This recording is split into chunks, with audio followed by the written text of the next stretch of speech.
کیا خیال ہے قوم لوط کے بارے میں؟ قوم لوط اس مقام پر زندگی گزارتی تھی جیسے آج کل ہمارے یہاں کشمیر ہے، مہابلیشور ہے، اس طریقے کے جو ہرے علاقے ہیں، سرسبز شاداب علاقے ہیں، اسی طریقے کے علاقے اللہ نے قوم لوط کو بھی عطا فرمائے تھے۔ لوگ وہاں پر سیر و تفریح کے لیے جاتے تھے، اور جب وہ وہاں سیر و تفریح کے لیے جاتے تو چونکہ جب لوگ سیر و تفریح کے لیے ایک سیاح کی حیثیت سے جاتے تو وہاں مال خرچ کیا کرتے تھے۔ قوم لوط کو اللہ نے مالدار کر دیا تھا، ان کے پاس بہت دولت کی فراوانی تھی، ان کے پاس مال و دولت بہت تھا۔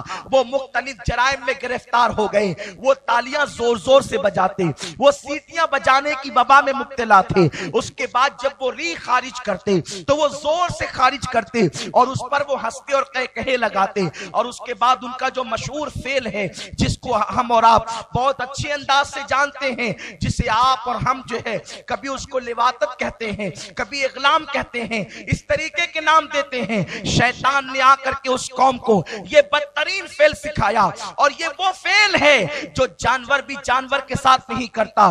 یہ فعل بد جو ہے جانوروں میں صرف خنزیر کرتا ہے، صرف سور کرتا ہے، اور اس کے علاوہ ان کی جو برائیاں تھی، تالیاں بجانا، سیٹیاں بجانا، یا اس طریقے کے اللہ اکبر زور سے ریح خارج کرنا، اللہ تبارک و تعالیٰ نے جناب ابراہیم علیہ السلام کے بھتیجے جناب لوط علیہ السلام کو اس قوم پر مبعوث فرمایا۔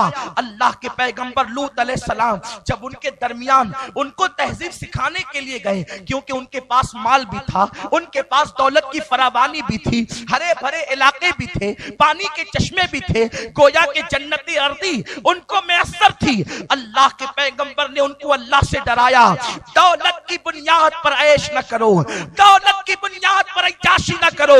جو مولا دینے کی قوت رکھتا ہے وہ چھیننے کی قوت بھی رکھتا ہے۔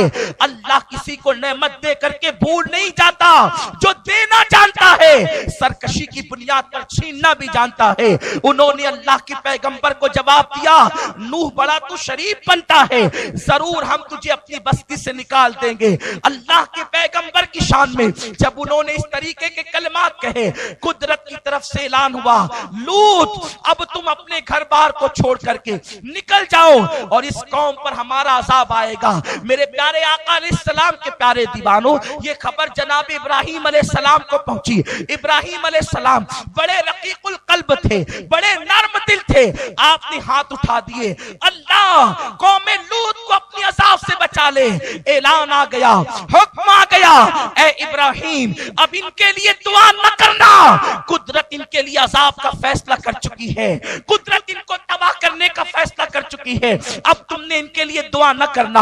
ابراہیم علیہ السلام کو روک دیا گیا، اور اس کے بعد حضرت لوط علیہ السلام جب اپنی بستی کو چھوڑ کر کے نکلے، وہ مالدار لوگ تھے، وہ کاروباری لوگ تھے، وہ بڑی فراخی کی زندگی گزار رہے تھے۔ اللہ نے اس ہرے بھرے علاقے پر بارش کو روک دیا۔ جب بارش رک گئی ہے تو مختلف انداز سے ان پہ عذاب آئے ہیں۔ جو ان پر سب سے بڑا عذاب آیا ہے وہ یہی تھا، جب بارش رک گئی وہ بارش کے لیے اللہ اکبر بے چین ہو گئے، ان کے جسم جلنے لگے، ان کے جسم دھوپ سے جھلسنے لگے۔ انہوں نے اللہ کی بارگاہ میں پانی طلب کیا، انہوں نے پانی مانگا۔ اللہ اکبر جب انہوں نے پانی کے لیے دعا کی، جب انہوں نے بارش کے لیے دعا کی تو ایک کالا سا سیاہ ٹکڑا جو ہے آ گیا، اور اس میں سے ہوائیں چلنے لگی۔ وہ اپنے مکانات سے نکل کر اس سیاہ ٹکڑے کے نیچے آ کر کے جمع ہو گئے، اس بادل کے نیچے آ کر کے جمع ہو گئے، اور وہ آپس میں باتیں کرتے تھے، ہم جو کر رہے ہیں قدرت اس سے ناراض نہیں ہے، لوط تو ہمیں یوں ہی ڈراتا تھا، دیکھو اگر قدرت ہم سے ناراض ہوتی تو ہمارے مانگنے پر یہ بادل کا ٹکڑا کیوں آتا۔ حتیٰ کہ جب بادل کے ٹکڑے سے ٹھنڈی ٹھنڈی ہوائیں آنے لگی اور ان کے جو جسم جھلس رہے تھے ان کو راحت ملنے لگی، وہ ایک دوسرے کو آواز دے دے کر پکارنے لگے، وہ اچھلنے کودنے لگے۔ اب ان کو انتظار تھا ٹھنڈی ہواؤں کے بعد بادل سے رحمت کی بارش گرے گی اور رحمت کی فوار برسے گی، لیکن جیسے ہی ان لوگوں نے سب کو جمع کیا اس بادل کے ٹکڑے سے پتھروں کی برسات ہونے لگی۔ ہر پتھر پر مجرم کا نام لکھا ہوا تھا، اور وہ پتھر سر پہ گرتا اور سر کو چیرتے ہوئے، جسم کو چیرتے ہوئے پاخانے کے مقام سے باہر ہو جاتا۔ اس طریقے سے وہ ہلاک ہوئے۔ اتنا ہی وہ ہلاک نہ ہوئے، جب وہ مر گئے، جب وہ تباہ